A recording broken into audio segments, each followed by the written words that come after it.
clock just rolled over 6 a.m. Good morning, Kentuckiana. Thanks for being with us this Saturday. I'm Ian Hardwick alongside meteorologist Matt Breland, who's telling me this is a really bad January day to work on my tan. Yeah, no tanning happening today at all. I swear, it's just one of those dreary patterns that we have, which typically January is just kind of bleh for us. It's putting me in bleh.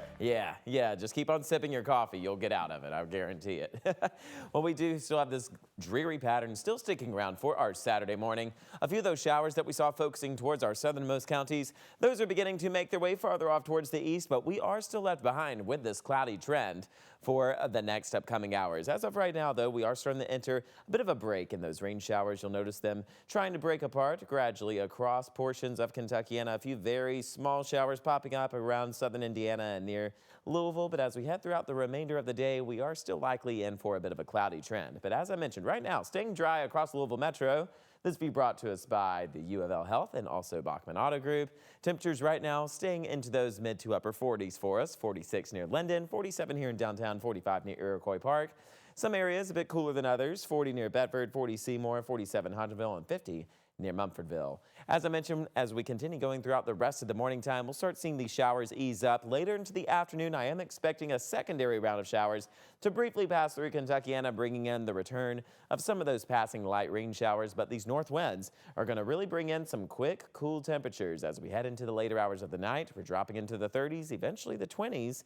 And then into our Sunday morning, we're expecting the passing of a few patchy clouds that will bring in a few small snow flurries. We'll have more details about that coming up in a few short minutes. Ian?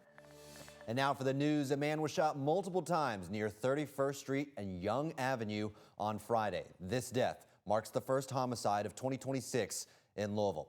It happened here in the Park Duval neighborhood. Metro Police used a dog in their search for evidence yesterday. Officials say it's unclear what led up to the shooting. Here's why we're still talking about it. They're asking for your help. You know, it's in the middle of the day here. Somebody saw something, may have heard something else, or saw something. The smallest tip can be the tip to the whole iceberg that leads to the arrest and the prosecution of the person or persons involved in this. Again, if you live in the area and have security footage or heard something, LMPD wants to hear from you. The number to call, 502-574-LMPD. You can remain anonymous. In sports news, the Chick-fil-A Peach Bowl wrapped up late last night in Atlanta.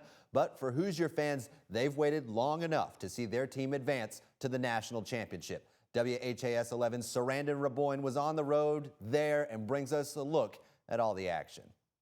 This felt like a far-off dream for many Hoosier fans, but it was determined on this field. The Indiana Hoosiers are headed to the national championship. And from the very first play of the game, the Hoosiers defense went duck hunting. Dante Moore was terrified of the Hoosiers. He was sacked 3 times and he turned the ball over 3 more times. Fernando Mendoza had a holster full of weapons, throwing touchdown passes to 4 different receivers and getting behind the run game for 2 more touchdowns.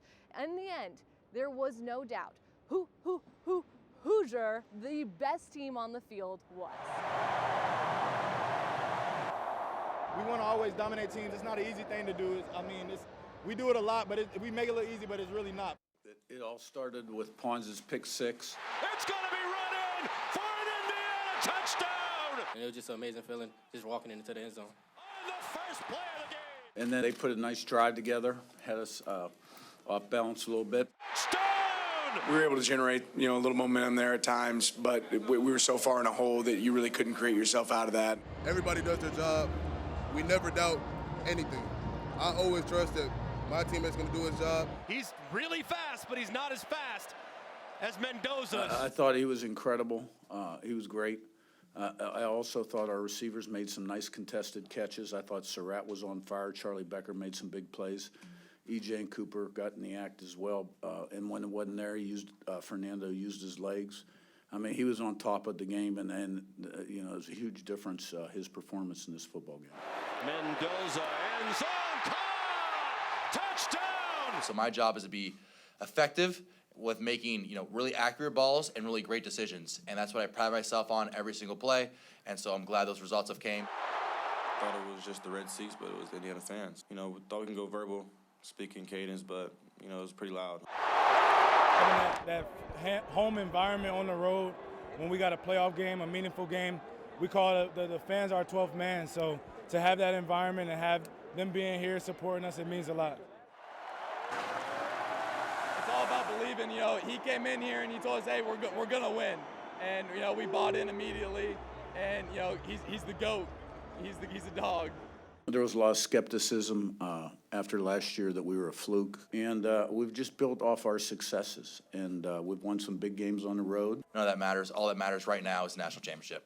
The Hoosiers will now head to Miami for the national championship game. Their opponent, the Miami Hurricanes, might be playing on their home turf, but Fernando Mendoza is heading back to his hometown. It's going to be an exciting one on January 19th. Reporting from Mercedes-Benz Stadium, I'm Serena Raboyne, WHAS 11 on your side. Sarandon said it best there off the top, duck hunting, and there was definitely a celebration over that in Indiana, just across the river in Jeffersonville. That's what WHAS 11's Jose Alonso and photojournalist Aspen Hester show us at Hoopsters. Southern Indiana Hoosiers were loud and proud as they closely watched IU play in the Peach Bowl. Hoopsters Sports Bar and Grill in Jeffersonville was flooded with the color red. Marysville, Indiana resident Angela Calvert even sported a bison hat after her boss challenged her to get one. And he's actually at the game. Oh, okay, yes, okay. Yes. Boss at the game, why aren't you at the game? Because he wouldn't take us. And I couldn't find anybody else to go with me. She's not the only one who couldn't make it. Evelyn Siebert of Borden. I had to work today. Couldn't get tickets, so I said if I can't be there, I may as well be here in a bar with other Hoosier fans. The cheers even carried over to Riverside Drive at Harry's Tap House and Kitchen, where we met loyal WHAS 11 viewers. It's a dream come true for a Hoosier fan. Sure is. And if they can pull this off tonight, oh my gosh, it's going to go crazy. The whole state of Indiana is going to go crazy. We're just not used to this, especially football.